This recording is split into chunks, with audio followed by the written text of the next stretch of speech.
welcome back, everybody. Hello, hello. This upload is coming to you August 16th, 2017, and you're listening to the Post Money Plan podcast. My name is Dallas Post, and I am your host for this edition of the Post Money Plan podcast. I believe empowerment comes through knowledge, so my purpose here is to inform, educate, and stimulate thought on topics within personal finance, economics, and investing. Don't forget, you can find me at postmoneyplan.com or search the Post Money Plan in the iTunes podcast app or in Google Play. We're going to continue the discussion about the economic situation in Venezuela with Gus.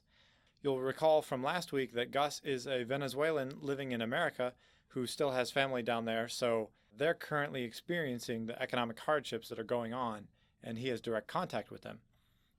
Last week we touched on hyperinflation and then the Venezuelan oil resources and how that plays into the whole situation, and then some of the government nationalization that has gone on. But now we're going to go further into the details and the history of leading up to the situation as it is now in Venezuela, and how the government social programs have played into that were put in place that caused a bunch of this mess. So let's start right in on the recent history in Venezuela. It was crazy for me to do some research and find out that Venezuela was actually one of the wealthiest South American countries during the second half of the 20th century. And as a large oil producer and exporter, it was actually the sixth largest OPEC producer.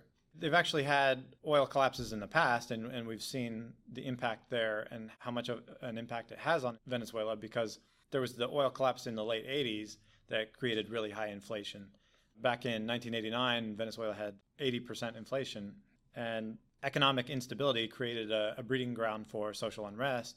So that was an opportunity where Hugo Chavez was a military officer who took advantage of the situation and led what you were talking about earlier, the Bolivarian revolution in the 80s.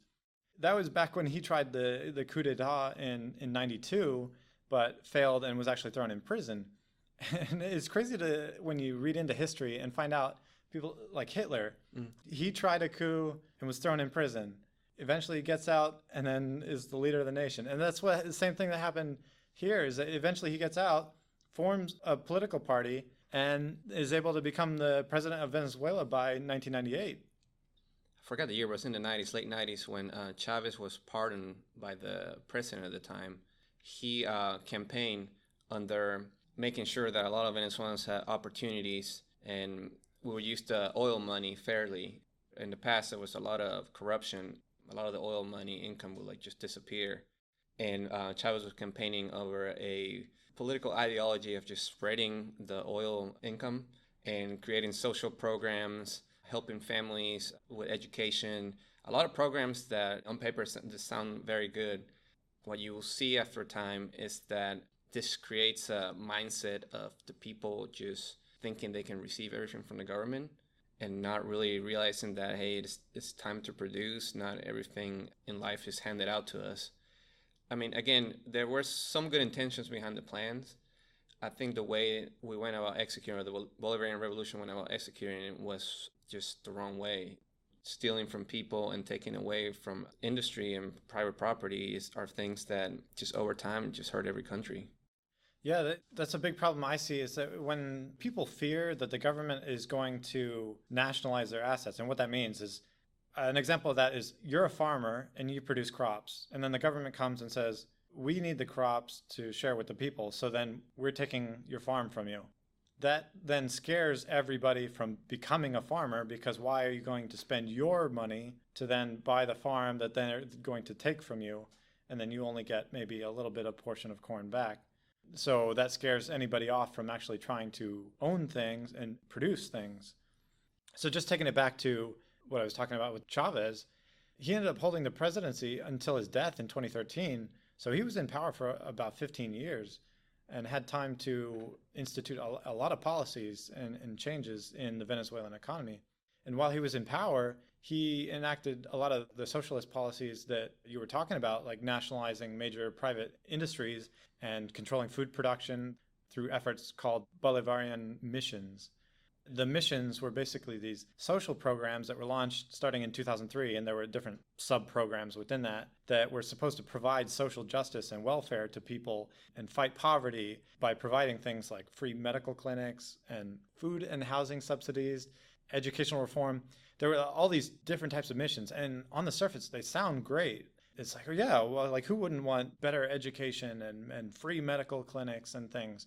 Well, things like poverty, literacy, and income inequality and all that seem to get better at first because you take all these resources and you give them out to people who don't have them at first.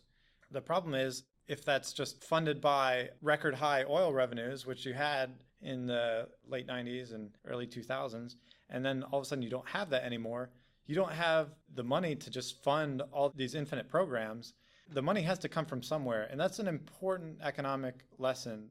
There is no such thing as a free lunch. It has to come from somewhere. Just because someone goes into a food kitchen and gets a free cup of soup, it wasn't free. It's just they didn't have to pay for it. Like someone else had to pay for it. And that's okay. Like we should try to help people that are starving, but it's not free. Like it comes at a cost. Yeah, and it should be out of free will, people wanting to help people. It shouldn't be out of force and somebody telling you this is what you need to do, because eventually they can use force to make you do anything. Right. Okay, so then what happened after Chavez? After he died in 2013? Well, the second in command at that time is Nicolas Maduro, the current president. He took over. Chavez pretty much told the people that he was his chosen one to continue the revolution. As soon as he took over, he kind of tried to carry the same personality that Chavez had, the same persona, but the people could realize immediately that he was just different background, different ideas, different ways of communicating. It's just, it didn't feel the same. And I think both the people that are for the government and against the government realized that there was going to be change coming. We just didn't know it was going to be for the best or for the worse. Man, I'll see pictures of him where he'll be wearing like a velvet jumpsuit, or there's like ridiculous things like that, where it just doesn't seem right. That the president is wearing these things, and he's still in power today. Yeah. So Maduro is upholding the previous policies and continuing. Like he hasn't really changed the course of government policy, right? Correct. Yes, they still have the Bolivarian Revolution in mind.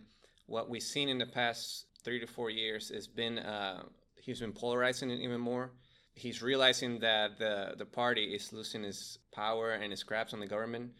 Last year, Venezuelans, for the first time in, I think it was 15, 16 years, or maybe more than that, overwhelmingly voted against the party and took control of the Congress for the first time in a while. That spoke very loudly to the Socialist Party. They realized that they needed to act quickly. And as soon as the opposition, that's what we call the people, all the parties in Venezuela that are against the Socialist Party, they call themselves the Democratic Unity. Regular folks would just say the opposition. The opposition parties immediately started calling for a referendum to get Maduro out of power before 2019. I think that's when his term expires.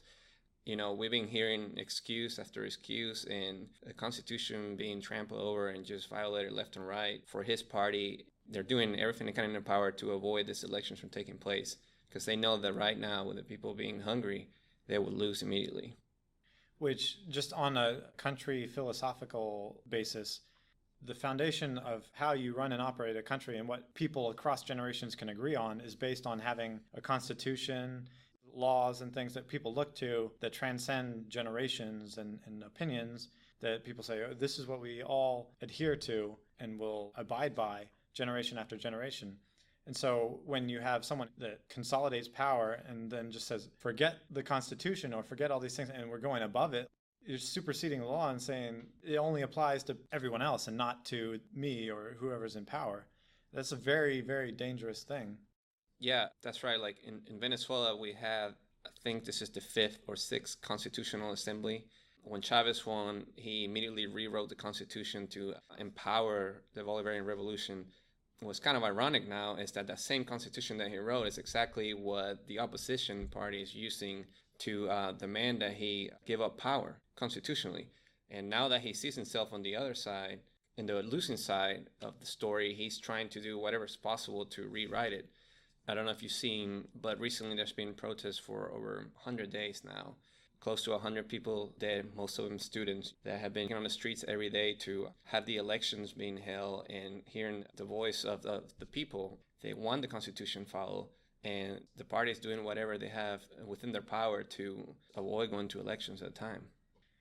And when you have finite resources in terms of food and all this stuff like Venezuela now, The problem is, instead of it being equally distributed and then the people in power also hurting, they keep enough for themselves to be happy, and then everyone else is suffering. So they'll make do for themselves and be okay because they get first dibs on things, which is just not fair for everyone else. People literally starving. Back on the constitutional thing, it's a matter of when people have almost absolute power, they just want even more power. They want the absolute power. Putin, when his term was up, like changing his role and making it so that he could stay in office longer. Hitler, what he did, changing the structure of the role and basically making it unexpiring so he could just stay in power. What people have done across time is just basically changing the goalposts. So then we're rewriting the Constitution and say, you elected me, but now we're not going to have elections anymore. Yeah, that's been the main strategy of this Bolivarian revolution. Like, if you see from the moment that Chavez won till nowadays, you'll see that he very strategically rewrote the Constitution or amended it as necessary, expanding presidential terms, allowing indefinite re-election, even taking away guns from the people. And everything that has been happening in a 2 to 3 year period, every time slowly introducing new legislation to basically just consolidate power. You know, the more I see it, the more I think of power corrupts, but absolute power corrupts absolutely. You just see it. And like you were saying earlier, that they get first dips and everything. That's completely right.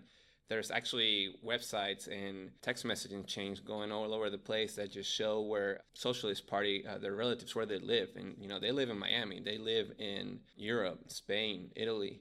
They live in all these fancy places. They tell you the revolution's great, but then their family members are not there to live it. They don't feel the consequences or the decisions. That's for everybody else to deal with. Yeah. The point you mentioned just back there, when a government really wants to make sure that it has absolute power, they say, okay, let's take away guns from people so that then there's no way that they can resist and produce opposition. Because if you're a government in power that has all the guns and no one else does, no one can fight back and everyone has to submit to whatever you say, which is what we've seen throughout history. It starts subtly and looks good at first, but then it's basically a switch where all of a sudden it's like, hey, what happened? And you have no power to resist. And in my outside opinion, and seems like what's happened in Venezuela, the pendulum swung one way back in the late 80s. You had oil drop, and then people say, like, oh, this isn't working for us. We want something different. Chavez comes up and says, like, okay, we want to make justice for the people, and I'm going to promise you things. And people love, okay, yeah, I want free things. Like, awesome. And then people get excited about that and support that. But then someone gets in power, like Chavez, and consolidates everything, redistributes everything, but then takes away incentive for private enterprise and investment. And then in the long run, you end up with less production and less abundance. And then if you've taken away the guns, then once the pendulum finally swings back the other way and people get unsatisfied with what's actually happened, there's no power to resist. And people are having to go around with poop bombs and ridiculous things like this because they don't have weapons. They have nothing. It's horrible. Yeah, if you see pictures of the protests, it's mainly students building barricades and shields out of whatever they can and facing dead on the National Guard. It's rocks, Molotov bombs, you name it. Like, they're trying to design whatever they can to have a chance because every day somebody dies. And you gotta admire the courage some of these kids have, where they're facing National Guard and water tanks with nothing but something they build themselves. And it's not only the students. I mean, you see the elderly in the marches too. You see the congressmen. We recently had a couple congressmen in the marches being thrown around by the water cannons like rags and being carried off to the hospitals bleeding. I mean, for people here in the U.S., how would you feel if you had one of your congressmen in the march just shut down by a water tank? How would you feel your democracy is working at the time? Yeah, that's a crazy state of affairs to even imagine. Like in D.C., if a congressman was protest marching and being bowled over by a water truck, it's just horrible to think of. So that's the thing, too, is when things are going okay and people are unsatisfied with the political process or the way things are done, there's too much risk for an individual who has wealth or freedom to resist tyranny at that stage in the game, because you say, okay, if I speak out and say we shouldn't do things this way, then the opposition comes in and takes things from them or oppresses them. And so they have a lot to lose at that point. But then as things get worse and worse and people lose their wealth, you move further and further along the spectrum of risk reward to having a revolution. Because as you become poorer and poorer and you're starving and your family is starving and you lose your job because the economy is bad, you have less and less to lose by fighting and saying, I want something different. So when you get to a point where now in Venezuela, if everyone you know is starving, you have basically nothing to your name. What do you have to lose by saying, I'm going to fight this even if it kills me so that my family can survive tomorrow? There's basically nothing left to lose. And that's when you have violent revolutions and people get hurt. It's not a state of the world that you want to have to descend into. Tell us a little bit more about your family and some personal situations that are going on there in Venezuela. Well, currently I have a couple family members that have required some medical treatment dealing with tumors and just surgeries. And the situation there is so bad that they don't have the necessary medical supplies to treat some of the surgeries and to keep people in the hospitals or in the clinics.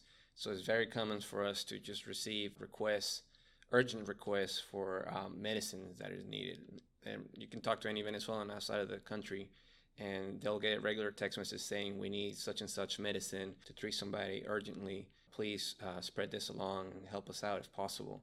You know, that's happening not only with medicine, but with many other things, food, basic toothbrush, toothpaste, shampoos. I think I mentioned this previously, but it's just basically anything that can be life-saving or take care of somebody is something that you see immediately people being reached out to for.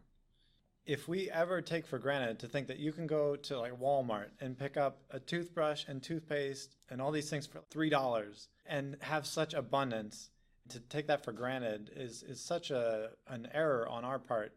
It's a wonder of our system that has produced such wealth, and we should really be grateful for what we have. Because, like you say, people don't even have food. Yeah, I mean, I had a family member that got married recently, and part of our family came to the States just to, attend the wedding. And I wish you would have seen their faces when they walked into Walmart or H-E-B, just seeing the fruit aisle and seeing all the stuff that were there. I remember clearly they just paused for like 3 to 5 seconds and just looked around. And I remember turning around and just seeing their faces. And I forgot that they're not used to this anymore. They're not used to seeing fruit and vegetables everywhere. And taking them to Walmart was taking them to like Disneyland. They would try to buy as much as whatever they needed. And you will see people that travel outside the country taking clothes back, food and things they know they're going to need for the next couple of years. You know, same happens with like cars. Just driving around, in the US you have these big dealerships with like hundreds of cars out there, and their faces just seeing the amount of goods that were available for people to purchase, like you can tell it was hitting them like deeply. Just realizing, hey, these are things that like we used to have, we grew up having, and now it's very difficult to come by, if not impossible.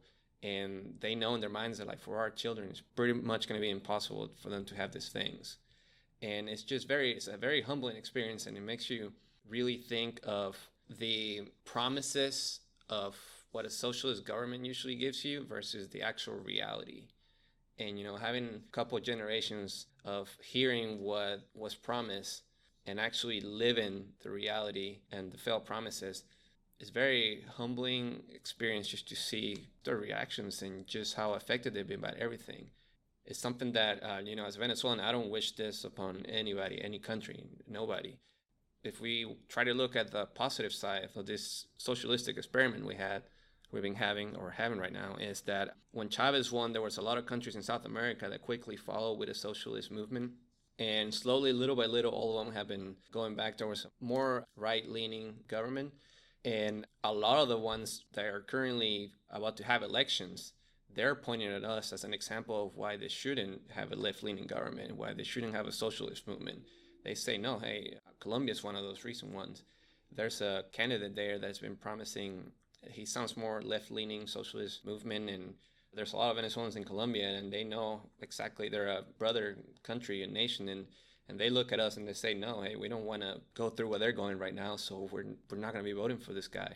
So if we look at the positives, we hope that Colombia, Brazil, Argentina, any other country out there that knows what's happening in Venezuela, and that they keep in mind that this is just not happening to us. This will happen to any country that makes the decisions we made. And that's one of the reasons why I really wanted to highlight this, because we don't want other people to have to suffer these things as well. And the sad thing in my mind is that it's not the first time it's happened. And unfortunately, it probably won't be the last either. Because like I said, this has happened in Zimbabwe. I think it was the early 90s, and they're still suffering from that. Like I said, Germany after World War I was an absolute disaster. It's happened time and time again throughout the world. For some reason, we're not learning our lesson. We're not taking advantage of the history that we've already experienced and learning from other people's mistakes and leveraging that experience. What concerns me is if we would follow that direction for the US and think like, oh, this wealth will just continue on forever and we never have to worry about it.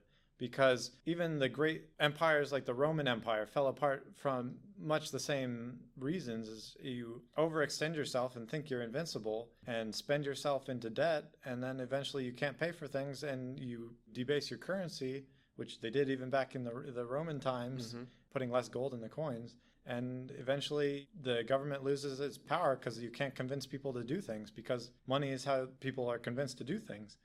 It's not something that I want to see happen anywhere else. And I don't want it to see continuing in Venezuela, but I definitely wouldn't want it to happen in the US as well.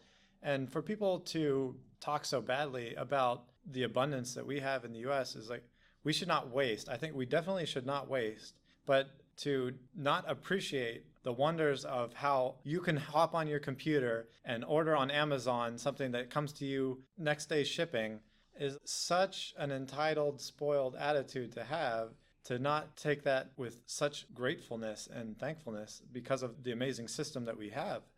And to institute policies that would take those kind of things away is shooting yourself in the foot, in my opinion. Yeah, definitely. I think it's just, like you were saying, it's part of human nature to forget. There's something that just always tells us, we like to believe that the promises of the people are saying, I'll provide this, I'll give you that. You don't have to work hard for this. You deserve this. You deserve that. It's always populist presidents and people like that. They're always going to be promising you things they can't deliver. And there's something about our nature that tends to believe that. We just got to realize, how you were saying earlier, that there's no free lunch. We got to work. We got to produce. I always like to think of, I think it was Mark Twain, who said something along the lines of, the world doesn't owe you anything. It was here first. And that's the type of mentality that we gotta keep in mind. We gotta realize that, hey, if we want to eat, we gotta work, we gotta produce, and that's the most loving thing we can do for our neighbor and for everybody out here. If we expect other people to work for us and produce for us, and we just live off of them, to me, that's just honestly just pure hate, just disguised over some other presentation or delivery. Is something that we just gotta be very aware of and very careful. Yeah, definitely. I mean, if an animal doesn't struggle for its food and work to get its food, it doesn't eat. and the animals will starve. So it's kind of presumptuous for us to think that we can have things without effort and not have to work for them. Just because of our technology, okay, it makes things easier, but we still have to work hard, and nothing comes without a cost. So I think that's just a valuable application out of this. Yeah, definitely. I think I mentioned this before, Dallas, but something I learned by living both in Venezuela and the U.S. is just realizing that one of the main reasons we have this socialist movements, or any movement that pretty much is based on hate and taking away from people, is that we got to do a better job at self-respecting and realizing, at least for me personally, I see the message of the Bible, and I see that Jesus' commandments are telling me to love God and love my neighbor. And when you hear about a system that just takes away from people and steals from them, hoping to give to others, most of the times the system will disguise itself as that's the loving thing to do. But you don't see it in the Bible to say, hey, steal from somebody and give to somebody else. You will see something that says, work hard, take care of the poor. How about the commandment, thou shalt not steal? Thou shalt not steal. That commandment itself implies private property and ownership of things. Yeah. But with that, it also comes the maturity that somebody that follows the Lord has to have as well. That if I have private property, if I've been blessed, if I've been given the opportunity to produce, I need to be very aware of my neighbor. I need to help the poor. I need to take care of them. And we need to realize that, like, if our communities don't take care of ourselves, don't help each other without force, that's usually when the government comes in and says, hey, you know what? We need to provide equal opportunity for everybody. We're going to take away from some people and we're going to give to others. Although it's disguised over an act of fairness, over time you see that eventually trickles down to just taking by force more and more and more. So it's something that we just got to keep in mind. You know, our jobs are to love God, love our neighbor, produce, and take care of our neighbor voluntarily. If we don't do it voluntarily, we're going to realize that soon enough we're going to be forced to do things we don't want to do. But that's kind of the irony of the situation is when you have an economic system that creates abundance, then people are less desperate for things. And then by that token, it's much easier to be generous, not necessarily talking from the moral side of it. If you have 100 goats, it's easier to give one away. So having a system that creates 100 goats instead of just having a system that has 10 goats and we're only going to just figure out how we can divide those 10 goats. If we have a system that keeps producing new goats, that's much easier to have abundance and then give goats to the next person and whatnot, because you're going to have more goats the next day. Yeah. I think what you're saying is just giving people the opportunity to produce. Let people produce and you'll see that people can take care of each other. Yeah, exactly. I definitely believe in that.